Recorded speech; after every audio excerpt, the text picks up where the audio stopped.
In 2 years of secret, unauthorized videos, Massachusetts State Police Trooper Nicholas Holden recorded himself swearing at motorists, yelling at or berating others, and from the privacy of his cruiser, using demeaning and vulgar language to describe them. Shut the door and stay in the car! Shut the door and stay in the car! What's wrong with you? Pull the over! She's so fat she can't even turn to reach and grab the thing. I didn't like your attitude from the get-go, and it's not getting any better. Go sit on the push bumper of my cruiser.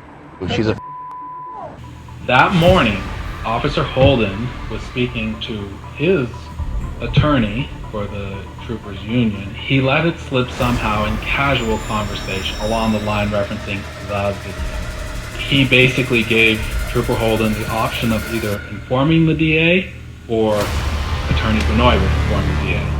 And was a video produced at some point? Yes. And did you get to watch it that day?